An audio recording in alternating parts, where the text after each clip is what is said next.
Rua do Imperador 218, no centro de Petrópolis.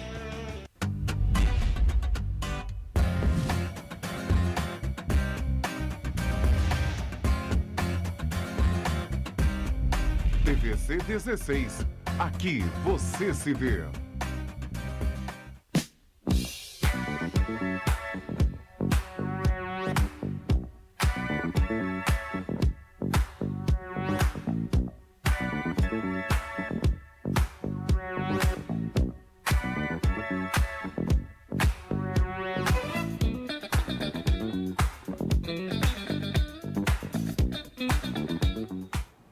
Boa tarde, senhora. Boa tarde ao senhor. Programa Bernardo Filho, entrando em sua residência, em seu estabelecimento comercial, onde o senhor estiver. Também agora, podendo ser assistido pela internet, pelo Facebook e pelo site do canal na internet, tvc16.com. Queria agradecer a gentileza da companhia da senhora e do senhor que nos acompanham nessa hora, agradecer aos nossos patrocinadores e agradecer à nossa equipe técnica aqui e à nossa direção. Bom, eu vou iniciar o programa lendo uma nota que a Câmara Municipal de Petrópolis pediu um direito de resposta em função de um comentário que nós fizemos no nosso programa anterior. Eu vou apenas ler a nota da Câmara, não vou comentar absolutamente nada, deixo o juízo de valor para a senhora e para o senhor. Me dão licença, por favor, que eu vou aqui abrir a nota para ler. Bom, diz a nota o seguinte: em resposta à informação veiculada em seu programa exibido na TVC Canal 16 no dia 7 de fevereiro deste ano e transmitido também pelo Facebook, a Câmara Municipal esclarece que entrou com agravo de instrumento em outubro de 2018 e não com recurso de apelação, como foi mencionado. O agravo de instrumento foi interposto pois o jurídico da casa entendeu que não existe previsão legal para o fato ocorrido. Vale ressaltar que a mesma situação ocorre na Alerj. Deputados de oposição, PSOL e o deputado estadual Luiz Paulo Correia da Rocha propuseram uma alteração do regimento para garantir e resguardar o erário público e os direitos constitucionais dos parlamentares. A Câmara Municipal informa que a decisão do juízo foi consentida. Porém, nada impede que o Poder Legislativo se contraponha à mesma pelos meios legais, até mesmo porque o próprio Ministério Público já havia se manifestado no sentido contrário ao pedido formulado pelo autor. A Câmara Municipal destaca vigorosamente que a decisão emitida foi provocada por um pedido constituído pela defesa do parlamentar envolvido, como litisconsórcio do referido agravo de instrumento, e não em face do recurso da Câmara única e exclusivamente. Por outro lado, a ser ressaltado é que a Câmara Municipal não toma para si a defesa de um ou de outro vereador. O dever do Departamento Jurídico e de todos os seus procuradores é defender a Casa e seus agentes políticos, em sua plenitude, resguardando todos os direitos. O vereador citado conquistou o mandato por intermédio de sufrágio popular e o direito constitucional ao contraditório deve ser preservado e respeitado. A Câmara Municipal completa que não promoveu ou teve interesse em promover nenhum tipo de imbróglio como mencionado. Também se salvaguarda que, em nenhum momento, existe por parte de qualquer parlamentar a vontade de se abster ou de se eximir de responsabilidade. O trabalho realizado pelos membros da Comissão de Ética foi feito com total transparência e todas as partes foram ouvidas e tiveram plenas condições de se manifestar no processo. Esse é o direito de resposta da nota, o direito de resposta que a Câmara solicitou, está dado, eu não vou comentar. Tá? O direito de resposta foi lido, tá? conforme eu havia prometido que eu faria a assessoria de comunicação da Câmara. Muito bem. Eu vou pedir um breve intervalo, serão só 2 minutos, já voltamos.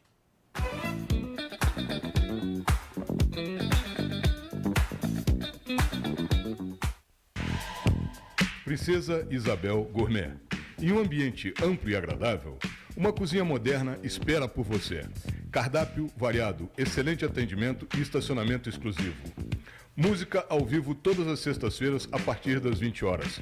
Venha fazer seu evento conosco. Princesa Isabel Gourmet, Rua Dom Pedro, 270, telefone 3065-3133.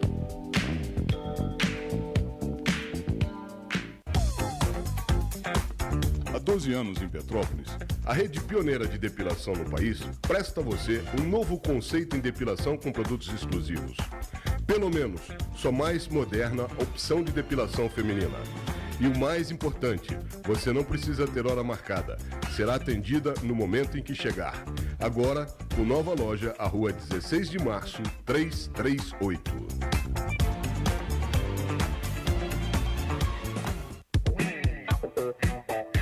Pensou em tintas automotivas e imobiliária? Ateliê da Cor. Pensou em ferragens, pincéis e tudo para sua pintura? Ateliê da Cor. As principais marcas do mercado e os melhores preços. Ateliê da Cor. Atendemos sábados, domingos e feriados.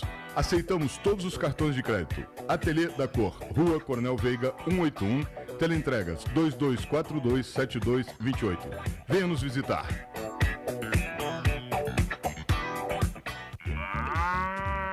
Direto das fazendas para a nossa linha de produção artesanal. Fazemos sorvetes, cremes de leite, chantilly, elaborados desde 1950 pelo mesmo processo. Vem experimentar. Leiteria Brasil, 67 anos com você. Rua 7 de Abril, 402. Telefone 2242-3858.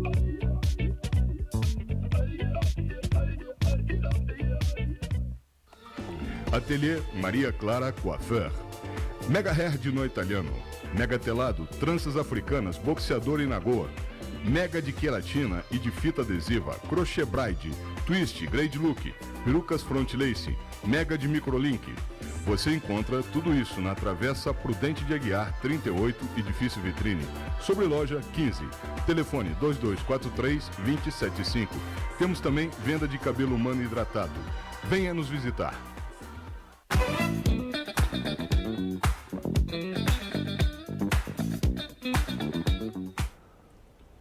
Muito bem, voltamos e vamos iniciar nossa entrevista do programa de hoje. E novamente eu convidei o professor Fábio Verícius por uma razão muito interessante. Porque os acontecimentos, ou os últimos acontecimentos, pediram-me que convidasse o professor Fábio para nós conversarmos sobre o que tem acontecido no governo nos últimos dias. Até porque, professor Fábio, em 5 meses de governo, Bolsonaro passou mais de 30 dias hospitalizado. Quer dizer, então, eu vejo uma série de cobranças ao governo, inclusive a Miriam Leitão, na coluna de hoje ou ontem, no jornal O Globo, faz uma comparação com o governo anterior, com o governo Bolsonaro. Não dá ainda para comparar nada, essa é a grande verdade. Um governo que, tecnicamente, apesar de já várias articulações e vários projetos, o governo, tecnicamente, ainda não começou. Né? E essa é a grande verdade. Né? Nós tivemos, o governo tomou posse, assumiu, houve aquele ato bonito da faixa presidencial, da passagem da faixa presidencial. Depois o presidente foi a Davos, mas, em seguida, novamente se internou para a retirada da Bolsa de Colostomia. É um governo que está sendo cobrado sem tem realmente, efetivamente, começado ainda. Professor Fábio, boa tarde. Muito obrigado por ter vindo ao nosso programa mais uma vez. Tá? É sempre uma presença muito agradável aqui e muito esclarecedora para os nossos telespectadores, que o admiram bastante. Fique à vontade. Fico lisonjeado, né, por essas palavras. Né? Obrigado, Bernardo. Boa tarde, Petrópolis e adjacências, a todos os que estão ouvindo. Um abraço especial à dona Rosa, que assiste aqui o programa do Bernardo, e foi a primeira pessoa que me assistiu aqui no primeiro programa que eu fiz, se ela estiver assistindo. Mas é verdade, Bernardo. Só que o governo não tem 5 meses, o governo tem um mês e alguma coisa, né? O anterior era pré-governo. Quando eu falei 5 meses, né? Eu falei 5 meses da eleição para cá. Mas não tinha poder ainda, estava discutindo como óbvio, ainda era o Temer. É óbvio, né? É óbvio. Se bem que o Temer facilitou tudo. Isso, vamos falar a verdade, foi a primeira vez em muitas transições de governo que um presidente facilita a vida do outro. Realmente o Temer facilitou bastante a posse do Bolsonaro. Nós tivemos 2 casos. Foi o caso do Itamar Franco para o Fernando Henrique. Sim. E o caso do Fernando Henrique para o primeiro governo Lula. Sim. né? Mas eu estou me referindo basicamente aos últimos 25 anos, de Fernando Henrique para cá, que é o período da tragédia nacional, né? E a transição de Fernando Henrique para o Lula, basicamente, não foi uma transição, porque o projeto foi o mesmo. Só trocou o nome, na verdade, né? E algumas pessoas de ministério. O resto tudo continuou do mesmo jeito, que era o mesmo projeto. Dessa vez não, dessa vez houve uma mudança de conceito, não é, no governo. Saiu um grupo nitidamente de esquerda, globalista, e entrou um grupo nitidamente de direita, seja lá o que isso significa, porque o nome direita também, ele engloba uma série de atores que não, às vezes até não concordam uns com os outros, né? E é um grupo nacionalista que combate o globalismo, né? Assim como o Donald Trump nos Estados Unidos, o Salvini na Itália, Putin na Rússia e outras lideranças mundiais. Então houve uma mudança de conceito muito forte. E isso leva tempo. Era um grupo que estava alijado do poder desde a época do regime militar e que de repente volta ao poder e, na verdade, está se acertando ainda. Vai levar algum tempo, principalmente por causa das reformas que precisam ser feitas no Congresso Nacional. E o Congresso Nacional, neste momento, porque o Congresso acabou de tomar posse também, tem 2 semanas que tomou posse, mais ou menos, né? Eles também estão fazendo a troca de cadeiras, quem é que manda no quê, quem é que fica com o quê, é o toma lá da cá. Que é o grande problema do Brasil, é o modus operandi com que nós levamos a nossa política. Este sistema político que nós temos está absolutamente falido. Na verdade, eu acho que ele já começou falido. A Constituição de 1988, que era uma demanda de parte da nação, eu mesmo pedi uma Constituição nova, não disse a que veio e, na verdade, não representa os interesses da nação. Com relação à Constituição de 88, eu defendo a ideia de que, para aquele momento, foi bom. Ela tem uma série de protecionismos políticos que só se percebeu, só se deram a perceber algum tempo depois. Hoje, por exemplo, é uma Constituição já bastante defasada e compreensível dada a sua idade. Professor, mas estamos aqui para falar do governo Bolsonaro. De tal sorte que, e o mais importante nesse momento, é a discussão da reforma da Previdência. Essa semana foi divulgada a idade mínima de 62 para homens, 57 para mulheres. O que, a meu ver, muito justo, e uma coisa que aparentemente vai dar resultado e é uma coisa bem feita. Até porque João Goulart, isso é porque vamos falar um pouquinho de história. João Goulart foi quem acabou com a idade mínima da Previdência, numa canetada de 3 linhas. Na época foi uma lei que tinha 2 ou 3 artigos apenas e acabou com a idade mínima. E em parte, esse buraco que hoje temos na Previdência, eu diria que talvez a culpa maior tenha sido a falta da idade mínima para aposentadoria, porque tem pessoas que se aposentam com 40 anos, 45 anos hoje, né? Então, regrando essa idade mínima para 57 mulheres, 62 homens, já é um avanço, um primeiro passo na reforma da Previdência. Mas como é que o senhor está enxergando essa movimentação com relação à reforma da Previdência? A reforma da Previdência ela é extremamente necessária, como você mesmo colocou, isso vem errado desde antes do movimento 64. Já com João Goulart, talvez até antes, realmente. Pessoas se aposentam no Brasil com uma idade ainda em condições de produzir, e isso gera um ônus. E normalmente você tem esse tipo de aposentadoria em grupos privilegiados. Você tem grupos privilegiados no Brasil que controlam, basicamente, a feitura das normas.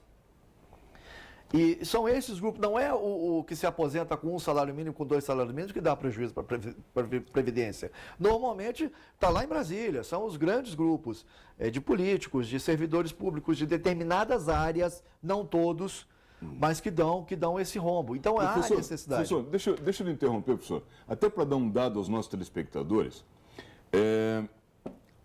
os funcionários públicos se aposentam com uma média salarial de R$23 mil. O pessoal do judiciário se aposenta com uma média salarial de R$27 mil. Exatamente. A população em geral um pouco mais de um salário mínimo. Exato. Então, esse peso todo não está com relação à população. Esse déficit não é da população. Exato. Esse déficit Esse não déficit vem do setor público. Exatamente, exatamente. Esse déficit vem do setor público, essa é a verdade. E é preciso equalizar isso. A questão da idade 57, 62 foi uma decisão própria do Jair, do Bolsonaro, do presidente Bolsonaro, pensando no Nordeste. Porque se coloca 60 e 65 lá em cima, grande parte da população nordestina não conseguiria se aposentar por causa da expectativa de vida. Ou, ao se aposentar, teriam poucos anos para ter o direito a isso. Mas, professor, aí tem um dado interessante.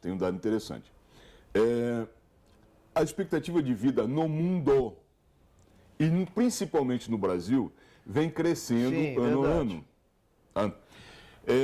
Regionalizar em função de expectativas é um pouco pesado, na minha opinião, mas não tinha o que fazer. Agora, mas conforme eu falei, eu concordo e acho muito interessante 62, 57, achei bastante justo, inclusive tive a oportunidade de postar isso nas redes sociais. É pragmático hoje. É pragmático, isso, na verdade. Porque senão a ideia seria você ter idades mínimas de aposentadoria para as diferentes regiões do país ou, de repente, até diferentes estados. Isso ia inviabilizar o projeto. Porque uma pessoa que vai se aposentar com 65 aqui em São Paulo, correria rapidamente para o Piauí para poder se aposentar com 60. Não tem como. Tem que haver uma isonomia. Então, para evitar uma injustiça em cima daquele que já é sobrecarregado, joga-se essa idade um pouquinho mais para baixo. Pode ser que ali na frente, daqui a 10 anos, isso seja revisto. Pode ser. Vamos ver como é que vai andar a economia, como é que vai andar essa disparidade, principalmente a disparidade na expectativa de vida. Que tudo crê que com o incremento da economia a partir desse ano, também deve aumentar e deve se equalizar. Por isso o Bolsonaro está falando tanto do investimento no Nordeste, a necessidade do investimento no Nordeste. Ele está certo. Ele está certo. O Sudeste pode andar com as próprias pernas. O Sul pode andar com as próprias pernas. O Centro-Oeste está andando com as próprias pernas, muito bem, obrigado. Não tem que mexer no Centro-Oeste, lá está tudo funcionando. Entendeu? Eu andei com a minha esposa e meu filho agora por áreas de Minas Gerais e de São Paulo, que é a Califórnia brasileira, tudo funciona. Então, é preciso setorizar isso, sim, para que você não crie mais uma injustiça no país. Porque senão você vai ter, de novo, um privilegiado em Brasília se aposentando com 62 anos de idade e vivendo aí mais até 30 anos tranquilo, mas vai ter o trabalhador que realmente trabalhou, que realmente se aposentando com 62 e vivendo mais 3, 2 no máximo. Eu queria mudar um pouquinho de assunto, mas só antes comentar consigo que efetivamente existe um Brasil totalmente diferente de São Paulo para baixo. São vários Brasis. São Paulo para baixo é um outro Brasil onde realmente as coisas funcionam. E agora, em função da soja, também no Centro-Oeste, as coisas passaram a funcionar. Exatamente. Mas, professor, eu queria entrar agora num assunto bastante delicado do governo. E vou fazer um rápido preâmbulo. É o seguinte, alguns dos senhores devem se lembrar de um ex-ministro chamado Marco Maciel. O Marco Maciel foi vice-presidente da República. Um grande vice-presidente, eu não me recordo, e olha que eu já tenho uma idade avançada. Governador de Pernambuco. Foi governador de Pernambuco, mas eu não me recordo de um vice-presidente tão discreto, tão capaz e tão inteligente quanto o Marco Maciel. E nós chegamos hoje ao nosso digníssimo general Antônio Hamilton Mourão. Realmente uma figura ímpar, uma figura excessivamente verborrágica, que não segura suas opiniões. E o que seria de se esperar de um vice-presidente que ele discutisse as questões de governo intramuros, ou seja, em salas próprias, particularmente entre os generais, entre o presidente. Não. Ele vai e discute diretamente com a imprensa e joga a opinião dele sem se preocupar com o amanhã. Mourão é uma pedra no sapato do Bolsonaro? Não, Olha, desculpa não. a provocação, professor, Não. mas... Não é. Ali, esse embate já era esperado de qualquer forma, né? São dois homens são dois ex-militares, né? Eu fui militar também, fui da infantaria, então eu sei, o objetivo principalmente do infante é encontrar o inimigo, eliminar o inimigo e voltar para casa. Então você tem dois homens ali, o Jair Bolsonaro e o Hamilton Mourão, que são homens absolutamente práticos, objetivos. E eles estão buscando um objetivo comum, que é o bem do país. Obviamente que eles não vão concordar com tudo. E sim, eu acho que muito do que está sendo discutido fora do Palácio deveria ser discutido dentro do Palácio. Existe aí uma adequação também, tanto a respeito de um ex-deputado que está acostumado a falar no plenário e um general que nos últimos anos estava acostumado a admoestar o governo, principalmente da Dilma, né? Mas eu concordo com você, muito do que deveria ser, do que está sendo falado fora, deveria ser falado apenas dentro. Mas uma pedra no sapato, não. Existe uma lealdade grande e existe um objetivo comum, que é o país. Tanto eu não acredito que, por exemplo, se Bolsonaro, por algum problema de saúde até, entregasse o governo para o Mourão por um mês, haveria grandes diferenças. Não acredito nisso. Pode ter alguma diferença ali pequena, mas grandes diferenças eu não acredito. De qualquer forma, existe uma sintonia, essa sintonia não é em 100%, até porque eles são de partidos diferentes também. É algo que eu acho, na minha opinião, não deveria ser possível. Eu sou a favor da chapa puro sangue. O mesmo partido oferece o presidente e o vice-presidente. Antigamente, na época, você falou Nossa, antes de 64... Marco Maciel ou João Goulart? O João Goulart. O João Goulart, ele foi eleito vice-presidente. Antigamente, a gente elegia um presidente e elegia um vice-presidente que não tinha a menor composição com o presidente. Aí era uma loucura, que foi o que aconteceu com a saída do Jânio Quadros. O João Goulart entrou e se alterou tudo. Hoje não. Apesar de serem partidos diferentes, mas eles têm o mesmo objetivo, eles têm a mesma linha de pensamento, com modus operandi diferentes, com personalidades diferentes, mas pedra no sapato é um exagero. Não, a pedra no sapato foi só uma provocação. Eu sei. Até porque eu acho que o general fala demais. Isso é uma opinião pessoal minha, sabe? Eu não gostaria, me colocando no lugar do Bolsonaro, de ser presidente e ter um vice que não tem papas na língua, sabe? Simplesmente toca o barco dele e não quer saber se alguém vai ser feliz ou infeliz amanhã. Apenas um comentário pessoal. O Jair foi muito feliz na escolha dos militares que ele colocou no poder. Marcos Pontes, o Souza Cruz, todos. Mas ele foi muito feliz na escolha de dois nomes. Na Secretaria de Assuntos Estratégicos, o general Santa Rosa. Um dos homens mais inteligentes e coerentes que nós temos no país hoje, sem sombra de dúvida. E colocado no local certo. E agora trazer para o GSI o general Vilas Boas. Eu tenho lido na internet muita besteira a respeito do general Vilas Boas. Essas pessoas que estão falando do Vilas Boas não o conhecem, não sabem o que ele fez ou como ele está, deviam lavar a língua com um pouquinho de sabão, tá? Porque o homem trabalhou por esse país muito mais do que o normal. O homem praticamente deu a vida dele pelo país e continua dando. E sim, ele tem um problema físico que o colocou numa cadeira de roda, mas a mente está absolutamente lúcida. Conheço o general Vilas Boas há mais de 12 anos. É um amigo pessoal, estivemos com ele na passagem de comando mês passado, fomos recebidos, eu e minha família, por ele na residência dele. E agora ele foi levado para o GSI num cargo extremamente necessário neste momento para a nação, porque a Igreja Católica, não sei por que cargas d'água, cometeu o ato impensado de fazer um sínodo de Amazônia este ano, no mês de outubro. Mas sobre esse assunto eu quero falar depois dos comerciais. Sim, que pode nos dar problemas. Então, o Vilas Boas, nesta posição em que ele está, é o homem certo, no local certo, para tratar do bem comum do Brasil.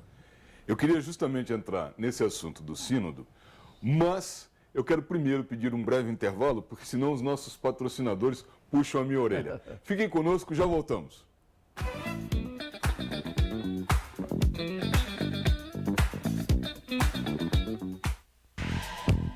Princesa Isabel Gourmet. Em um ambiente amplo e agradável, uma cozinha moderna espera por você. Cardápio variado, excelente atendimento e estacionamento exclusivo. Música ao vivo todas as sextas-feiras a partir das 20 horas. Venha fazer seu evento conosco. Princesa Isabel Gourmet, Rua Dom Pedro, 270, telefone 3065-3133.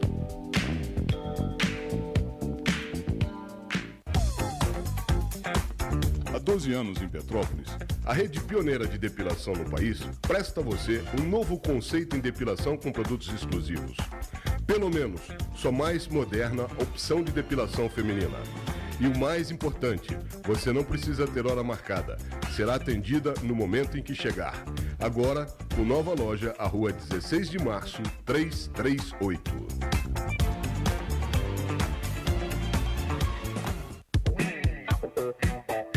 Pensou em tintas automotivas e imobiliária?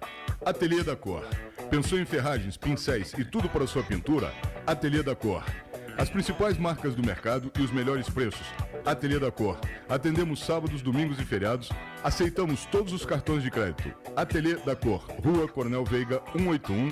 Teleentregas 2242-7228. Venha nos visitar.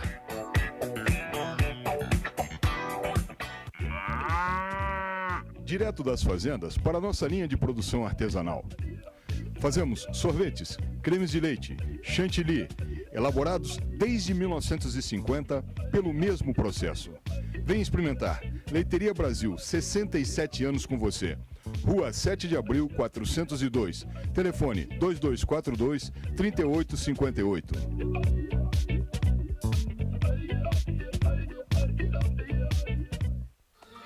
Ateliê Maria Clara Coiffeur. Mega hair de nó italiano. Mega telado, tranças africanas, boxeador e nagoa. Mega de queratina e de fita adesiva, crochê braid, twist, grade look, perucas front lace, mega de microlink. Você encontra tudo isso na Travessa Prudente de Aguiar, 38, Edifício Vitrine. Sobre loja 15. Telefone 2243-2075. Temos também venda de cabelo humano hidratado. Venha nos visitar.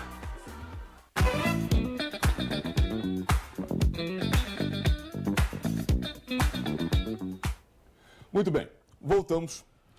E no bloco anterior, o professor Verícius iniciou o assunto do sínodo.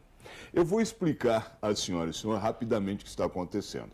A Igreja Católica está promovendo na Amazônia um sínodo para discussão de vários assuntos, mas o mais importante, o que está por detrás dos panos ou por baixo da mesa, que não está divulgado na agenda, são os interesses de exploração da Amazônia. Por isso, o sínodo naquele local. Generais, como o próprio general Vilas Boas, já se manifestou em promover uma leve fiscalização, não uma censura, apenas observar o que está sendo feito, até porque, historicamente, a CNBB, Confederação Nacional dos Bispos do Brasil, é um órgão integrado por elementos ideologicamente alinhados com a esquerda. Portanto, a CNBB é um órgão de esquerda. E esse sínodo, melhor dizendo, desculpe, está sendo motivo de preocupação do governo, e eu queria que o professor Fábio Verícius comentasse isso. Antes, deixa eu deixar uma coisa clara aos telespectadores, né? Eu sou católico, minha família é católica, e nós somos, por minha mãe, pela família de minha mãe, católicos desde a época dos visigodos lá da Península Ibérica. Então, fico muito à vontade para falar. Hoje existem duas igrejas católicas, uma igreja católica religiosa e uma igreja católica progressista, que faz missa pelo Lula, chora pelo Lula, gosta do Che Guevara. Bom, infelizmente isso aconteceu, essa infiltração aconteceu e nós temos esse tipo de coisa. A questão da Amazônia é uma questão muito maior, porque envolve o processo de internacionalização da Amazônia. E este é um processo que vem forte. Agora, há pouco tempo, saíram com uma ideia do AAA. Vocês não viram isso em nenhum dos canais de televisão. O AAA era uma área de proteção gigantesca na floresta amazônica, que iria dos Andes, à Amazônia, ao Atlântico. uma área, quase um terço do Brasil seria engessado pelas Nações Unidas e, em alguns momentos, nem o Exército Brasileiro poderia entrar nessas áreas. Um absurdo completo que foi comprado por nações como Noruega, Inglaterra. Professor, e note o seguinte, nesse AAA, 80% da área... Era no Brasil. Era do Brasil. Era no Brasil. Era da Amazônia. Exatamente. 80% dessa área do AAA. Isso. Então, isso que tem que deixar bem claro os interesses escusos por trás dessa ideia. Você pegava os mapinhas do AAA, era curioso que pegava a Colômbia, parte um pouquinho da Venezuela, o norte, o calha norte do Brasil inteiro, até o Amapá, mas não pegava nenhuma das Guianas. Muito menos a Guiana Francesa, que é departamento de França, né? Aí no segundo mapa, não, já pegariam os pedacinhos da Guiana, mas parece que isso aí caiu por terra. A Colômbia, o ex-presidente da Colômbia, o Santos, assinou essa loucura, né? O novo presidente agora está resolvendo esse problema. Mas a ideia da internacionalização da Amazônia é muito forte, não é de hoje, ela é muito antiga, de transformar pelo menos o calha norte do Brasil, a parte acima do Rio Amazonas, em área internacional. Em 2008, as Nações Unidas fizeram um protocolo das nações indígenas, acho que era esse o nome. E havia um parágrafo nesse protocolo que dizia o seguinte, era o 13º parágrafo: se um grupo indígena não estiver satisfeito com a nação-estado a que pertence e quiser se tornar independente, ele fará o pedido às Nações Unidas, que escolherá uma nação amiga para ser protetora deste grupo, até que ele possa caminhar sozinho. Ora, tenha santa paciência, né? Quem se recusou a assinar isso aqui no Brasil foi o Exército Brasileiro, porque o Ministério de Relações Exteriores, na época, assinou, e o governo federal, era o Lula, o presidente, assinou também. Eu mesmo tive um entreveiro com o chanceler brasileiro, na época, não, foi com o subchanceler brasileiro, aqui no Clube Naval, no Rio de Janeiro, em que a coisa ficou um pouquinho feia lá. E graças a Deus o Exército se recusou a assinar e esse parágrafo foi retirado. Mesmo assim, os índios que essas organizações e as nações europeias se aculpam muito os Estados Unidos, mas o problema maior são com nações europeias, principalmente com a Noruega. Os índios que eles querem proteger é o nióbio, é o urânio, é o tântalo, é a cassiterita. Índios, eles não estão nem um pouco interessados. Ou estão sim, para tirar o sangue dos índios e fazer pesquisa biogenética e depois criar remédios e jogar no mercado. Já teve sangue de índio e Yanomami sendo vendido no eBay. Depois houve uma grita e eles tiraram, mas já teve sangue vendido no Mercado Livre de índio. O roubo de biopirataria, por exemplo, o roubo de insumos biogenéticos lá na Amazônia é aberto. Você hoje anda nas reservas Raposa, Serra do Sol, em Roraima. Isso eu sou testemunho. Eu estava lá no dia em que aquilo foi criado. Eu vi a movimentação dos índios. A minha família estava comigo. A primeira favela de Boa Vista foi exatamente os índios macuxis que saíram da reserva, porque não tinham o que fazer quando foram criadas. As reservas hoje estão abandonadas, desertas, não servem para coisa alguma, só para entrar estrangeiro e sair estrangeiro, sem que as forças brasileiras ou o governo brasileiro tome conhecimento. Parece que isso vai mudar agora, mas até o governo Temer, haviam 2 pelotões de fronteira. Um em Bonfim, lá embaixo, o outro lá em cima no maciço das Guianas, que eu nunca consigo guardar o nome daquele pelotão, porque é um pelotão indígena, com 12 homens em um e 30 no outro, nenhum helicóptero. Como é que você vai proteger uma fronteira da floresta amazônica sem equipamento, sem tropa, sem helicóptero? Não tem como. Passa o que quiser, a hora que quiser, do jeito que quiser. Essa é a realidade das nossas fronteiras, que foram abandonadas nesses últimos 25 anos. Os únicos que fizeram alguma coisa para manter aquilo como território brasileiro foram as Forças Armadas, o Exército, a Marinha e a Força Aérea. Então, essa questão da internacionalização, da Amazônia é muito forte. E isso pode sim acontecer. É um dos motivos, por exemplo, que nossas Forças Armadas estão mandando para lá grandes tropas, efetivos, né? A brigada aqui de Petrópolis, a primeira brigada de infantaria daqui de Petrópolis, foi deslocada para Roraima. Lembra que ficava ali na Coelha? Ela foi inteira deslocada para Roraima. Quase que o 32 vai também. Por muito pouco o 32 também não vai. Porque essa ideia de proteção do norte. Este sínodo da Igreja Católica, na verdade, ele vem para reforçar essa ideia de que, para proteger os indígenas, a Amazônia tem que ser internacionalizada. Nós não vamos aturar, nós não vamos concordar com isso jamais. Iremos até a via de fato militar se for necessário, mas tirar partes do Brasil com este argumento torpe, a floresta está lá e basicamente está intacta. Quando os jornais dizem, destruíram a floresta, não tocaram na floresta, tocaram na área ciliar, a área do entorno da floresta, de Rondônia até o Pará. É preciso parar o desmatamento? Sim, é claro, é uma questão óbvia. Mas existe desmatamento onde está abandonado. A floresta amazônica em si, ela está intacta. Aquela área lá de cima, que você pegar o mapa e ver Roraima, Raposa, Serra do Sol, foi vendida na Europa como área desmatada. Há 12 mil anos, aquela área é savana. Aquilo nunca foi floresta.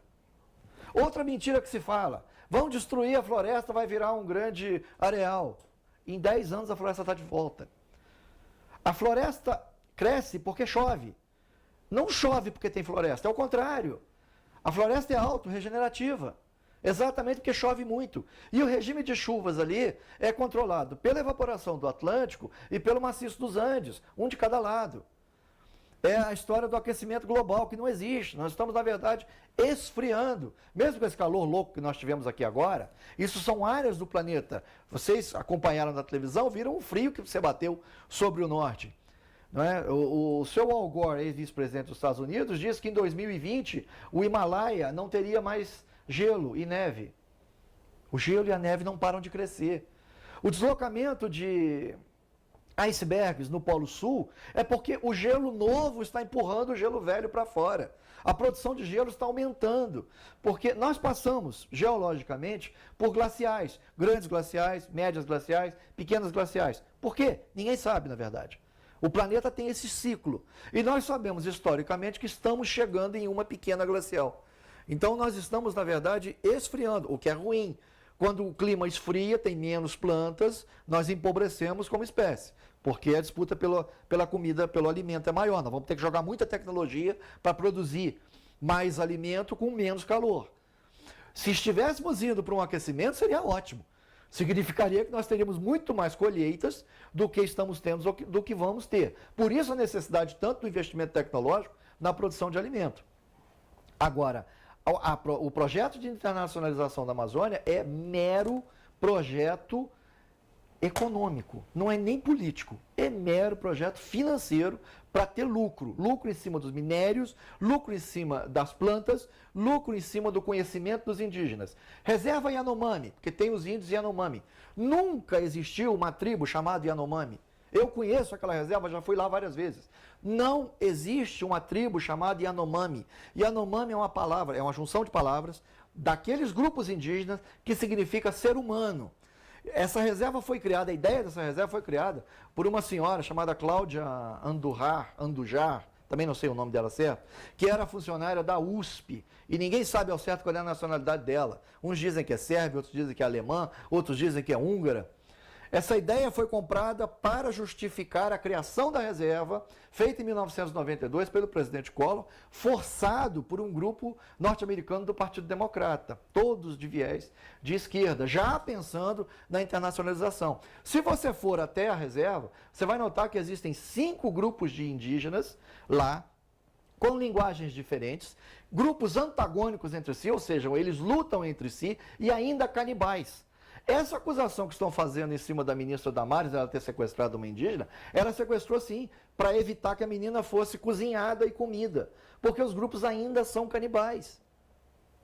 Um dos trabalhos que o Exército faz na área, a Força Aérea, é, quando há o sequestro de uma criança por uma outra tribo, o Exército e a Força Aérea vão lá, pegam a criança e traz de volta, porque sabe que ela vai virar churrasco. E isso é inconcebível no Brasil do século XXI. Mas tem gente, normalmente antropólogos de esquerda, dizem que estes são os costumes indígenas, então devem ser respeitados. Ora, tenha santa paciência. Aí vem a minha igreja e compra essas ideias? Não dá para concordar. Professor, eu novamente tenho que pedir um breve intervalo. Serão só 2 minutos, já voltamos.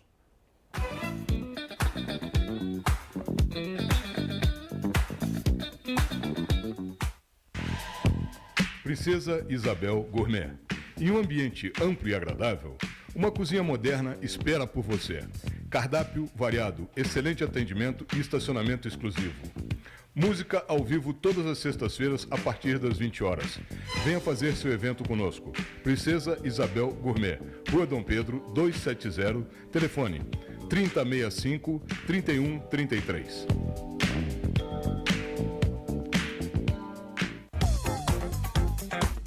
Há 12 anos em Petrópolis, a rede pioneira de depilação no país presta a você um novo conceito em depilação com produtos exclusivos. Pelo menos, sua mais moderna opção de depilação feminina. E o mais importante, você não precisa ter hora marcada. Será atendida no momento em que chegar. Agora, com nova loja, à rua 16 de março, 338.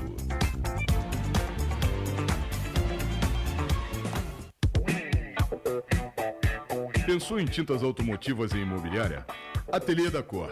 Pensou em ferragens, pincéis e tudo para sua pintura? Ateliê da Cor. As principais marcas do mercado e os melhores preços. Ateliê da Cor. Atendemos sábados, domingos e feriados. Aceitamos todos os cartões de crédito. Ateliê da Cor. Rua Coronel Veiga, 181. Teleentregas 2242-7228. Venha nos visitar.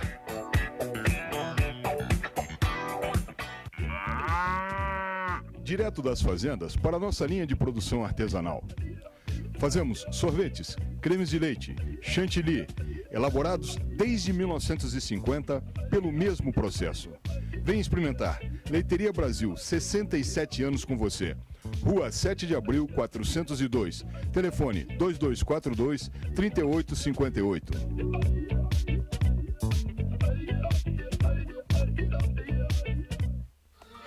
Ateliê Maria Clara Coiffeur.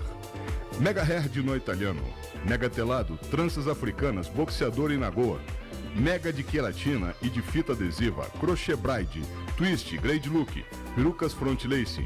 Mega de microlink. Você encontra tudo isso na Travessa Prudente de Aguiar, 38, Edifício Vitrine. Sobre loja 15. Telefone 2243-275. Temos também venda de cabelo humano hidratado. Venha nos visitar.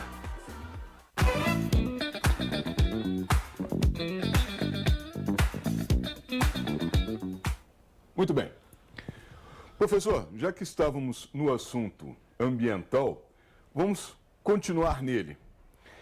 Na segunda-feira próxima passada, o ministro Ricardo Salles, o ministro do Meio Ambiente, ele foi ao programa Roda Viva da TV Cultura para dar uma entrevista, foi entrevistado nesse programa, e já quase ao final do programa, o mediador do programa colocou para ele a pergunta, ou uma pergunta a respeito do seringueiro Chico Mendes. O ministro disse que Chico Mendes não tinha muita importância, porque efetivamente é um assunto de 40 anos atrás. Né? Teve um trabalho interessante, porém controverso, há 40 anos atrás, e a esquerda o idolatra. E o programa Roda Viva hoje tem um forte viés de esquerda, e com isso, essa tentativa de dar uma saia justa ao ministro foi muito aproveitado pela imprensa, foi muito aproveitada pela imprensa durante toda essa semana. Eu quero dizer que o ministro está coberto de razão.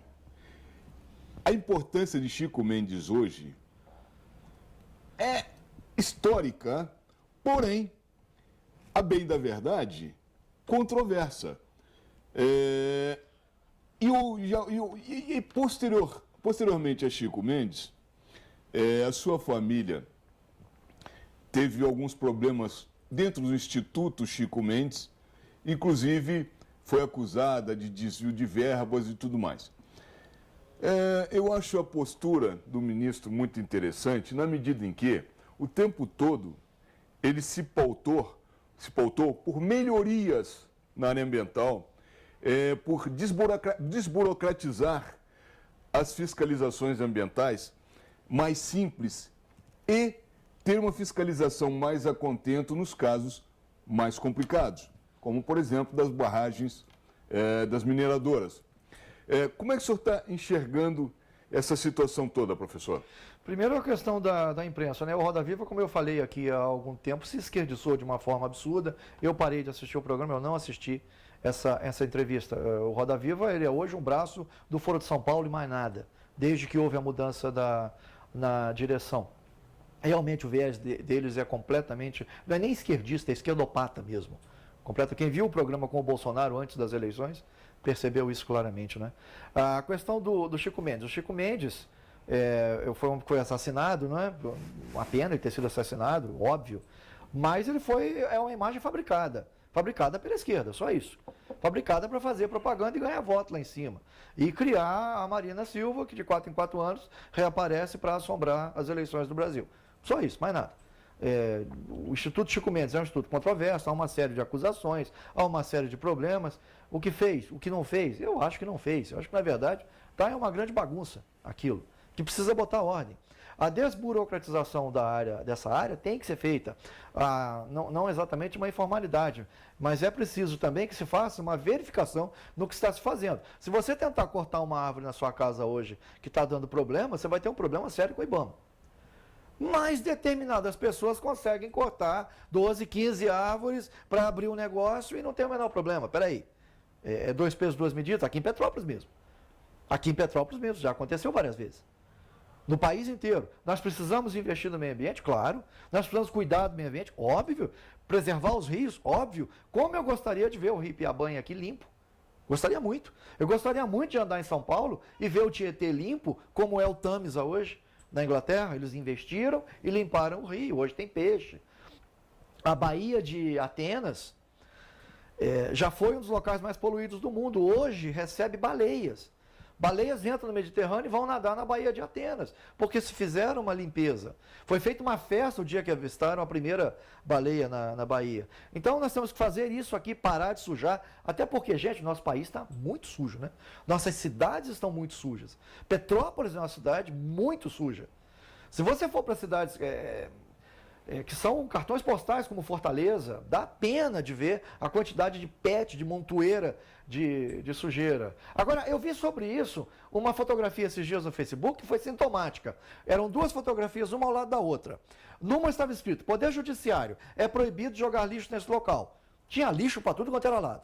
Na outra estava escrito: o traficante avisa, quem jogar lixo aqui perde a mão. Você podia sentar no chão de tão limpo. Então, gente, não precisa chegar a esse nível, mas a gente tem que ter a consciência de que é preciso. Se cada um limpasse o seu pedaço, não daria esse problema. O problema de enchente aqui em Petrópolis, quando morre gente e cai, muitas vezes é por causa do lixo acumulado. Quando você extrapola isso, coloca uma cidade como Rio de Janeiro, com uma cidade como São Paulo, você vê o mal que isso está fazendo à nação. E a preservação do meio ambiente, como eu falei na preservação da floresta, que é preciso preservar a floresta. A floresta é um bem vivo, mas você não precisa engessar. Existem grandes fazendas hoje no Centro-Oeste que estão produzindo milhões de toneladas de soja, preservando os mananciais, preservando as suas áreas, cuidando, até mesmo criando áreas de pesquisa biogenética, de pesquisa biológica, de pesquisa zoológica com animais nativos. A iniciativa privada no Brasil funciona muito melhor do que a iniciativa pública. Concordo com o ministro pelo que você falou. Muito bem. Nós estamos vivenciando de ontem para cá, ontem quarta-feira, hoje quinta-feira, um atrito, vamos colocar em termos de atrito, a bem da verdade, a imprensa, uns dão o nome de fritura, outros dão o nome de queimar o filme do presidente do PSL, Gustavo Bibiano, e o filho do presidente, autorizado por ele, diga-se de passagem, divulgou no Twitter uma gravação de um telefonema do Bibiano para o Bolsonaro, o Bibiano com intenção de conversar com o presidente Bolsonaro, ainda no hospital, já prestes a sair do hospital, onde o presidente disse que não teria condições de conversar com o Bibiano naquele momento, porque estava fazendo os últimos exames antes de ter a alta hospitalar. O Bibiano, por sua vez, levou à imprensa a notícia de que havia conversado por 3 vezes com o presidente naquele dia, e o filho o desmentiu. O Gustavo Bibiano hoje, depois de ter sido um fiel escudeiro durante toda a campanha do Bolsonaro, Fabiano hoje está na Secretaria-Geral da Previdência. Da Presidência, perdão. Secretaria-Geral da Presidência. Note que levou para auxiliá-lo 2 generais inteligentíssimos e muito capazes. E com isso se tornou uma figura quase que intocável do governo, onde ou no qual o Bolsonaro, com uma simples canetada, não pode defenestrar, não pode demitir, não pode mandar para casa.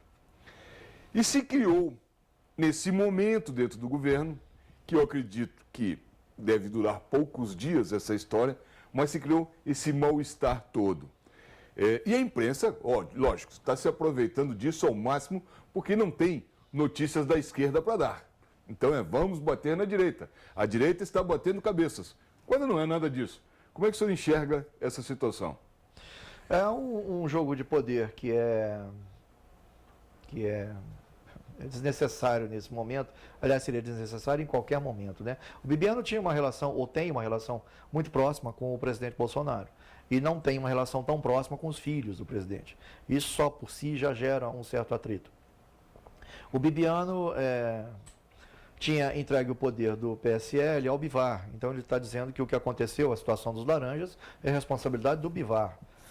Tem que se verificar isso, como alguns deputados do PSL estão fazendo. O PSL é um partido novo. A maioria dos deputados são de primeiro mandato, né? Primeira legislatura. Está muito cedo para se dizer o que vai acontecer. Quanto ao fato do Bibiano ter levado 2 generais para assessorá-lo, que são homens de primeira, realmente, é o Floriano Peixoto e o Maynard Marques de Santa Rosa. Talvez se nós pegarmos 4 mentes brilhantes dentro do governo Bolsonaro, esses 2 estão entre os 4, tá? O Santa Rosa e o Floriano, com certeza. O Bibiano é intocável? Não, a princípio ninguém é intocável lá. É difícil, é complicado, a substituição gera um certo desgaste, gera. Agora a imprensa está aproveitando o que pode, né? A imprensa contra o governo, porque isso começou com a Folha de São Paulo, que é declaradamente anti-Bolsonaro, né? A Folha de São Paulo não está interessada no bem do Brasil. A Folha de São Paulo está interessada em derrubar o Bolsonaro, de qualquer forma, né? A imprensa está se aproveitando desse caso a qualquer custo. O que deve ser feito? Deve-se haver uma investigação dentro do Legislativo para saber exatamente o que foi feito com aqueles investimentos do fundo partidário. Realmente houve desvio, então que se puna. Eu já falei aqui uma vez, eu não tenho bandido de estimação. Eu não quero saber quem foi. Errou, tem que pagar pelo erro. É simples, sabe? A substituição do Bibiano é possível, sim, é possível. Não é impossível.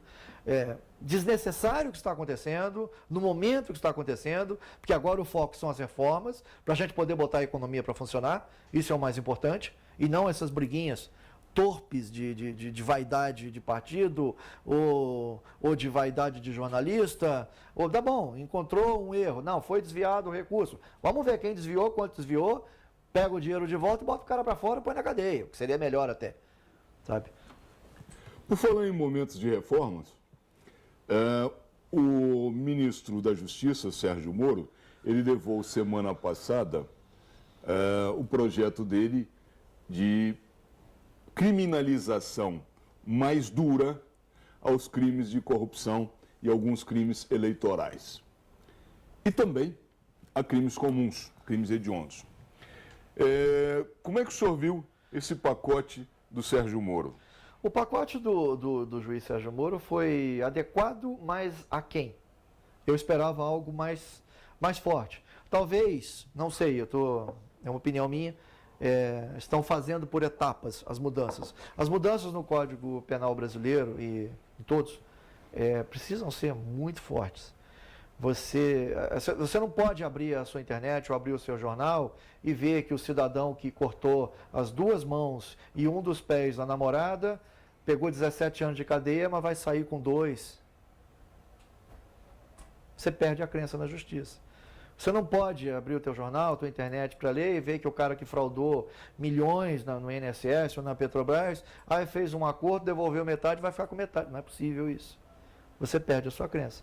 Então, o pacote que o Sérgio Moro ofereceu foi adequado para o momento, talvez, porque ele está focando exatamente no crime organizado, ele está focando no PCC, ele está focando em crime organizado político, partidos que na verdade são quadrilhas institucionadas de políticos, não é? Ele está focando nisso no primeiro momento. Eu espero que no segundo momento comece a se consertar essas outras situações também. Então é um processo de mudança contínuo e não apenas, é um pacote, pronto, acabou. Não. Passou esse pacote, vamos começar a montar outro para oferecer ao Congresso daqui a 6 meses. Inclusive, tem um detalhe muito curioso nesse pacote, que é a criminalização do Caixa 2 de campanha. Sim. Olha, esse para mim vai ser o grande teste aos novos deputados, o grande teste ao Congresso, essa criminalização do Caixa 2 de campanha. Vamos ver se isso vai acontecer. O político não vota contra político, né?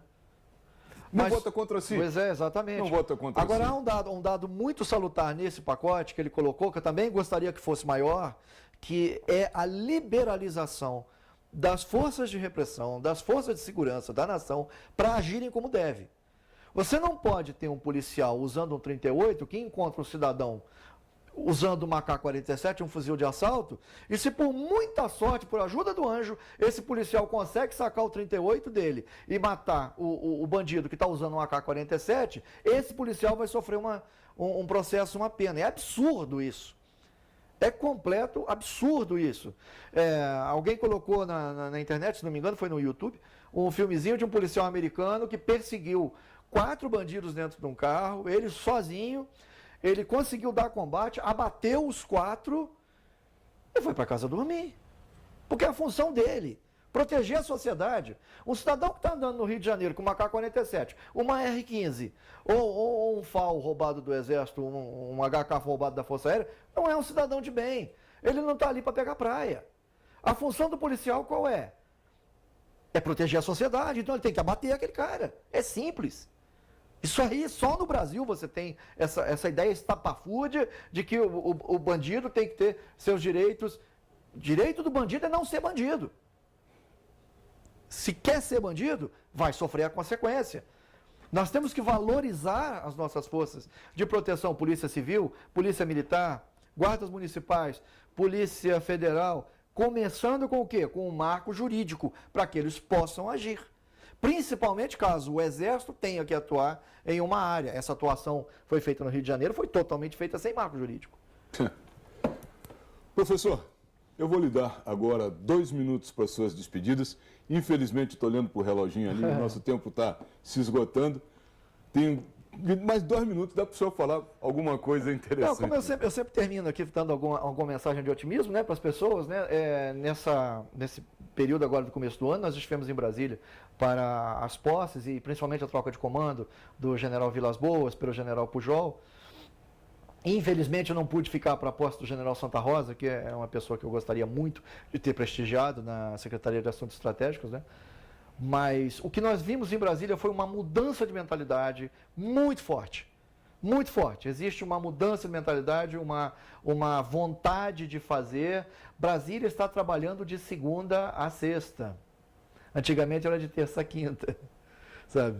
Vou contar algo pessoal para vocês. Estávamos na posse, na troca de comando do Exército, e eu ia me encontrar com 2 ministros, e quando terminou a troca de comando, começou o coquetel, não encontrei os ministros. Depois eu encontrei, o que aconteceu? Não teve meio expediente, voltamos para o gabinete para trabalhar. Caramba, isso no Brasil, eu fiquei espantado. Sabe? Então, otimismo, realmente, a coisa mudou mesmo. Sabe? Não acreditem nesses arautos do vai dar errado, não acreditem nesses jornais de televisão, nesses jornais escritos que estão apostando no que vai dar errado. Não vai. Vai dar certo e esse país vai voltar ao seu eixo. Nós temos que tirar o estado do Rio de Janeiro do marasmo que ele está, mas principalmente esse terriense que está aqui está pedindo para vocês. Temos que tirar Petrópolis do marasmo em que ela está e dar um rumo para ela, porque nós não vivemos na República e nem no Estado, nós vivemos no município. Professor, muito obrigado mais uma vez, agradeço imensamente, de coração mesmo, sua vinda aqui, mais uma vez. À disposição. Ajudando a esclarecer e levando os assuntos do momento aos nossos telespectadores. Eu quero agradecer a senhora e o senhor o convívio que tivemos nessa hora, prometendo para a próxima semana um novo programa e dizendo que, assim como o professor falou, eu estou muito otimista com esse novo governo e espero realmente que, a médio prazo, tenhamos um novo país, um novo Brasil, com melhores perspectivas aos brasileiros e uma melhor qualidade de vida. Então, uma boa semana a todos, fiquem com Deus e lembre-se, até aqui nos ajudou o Senhor.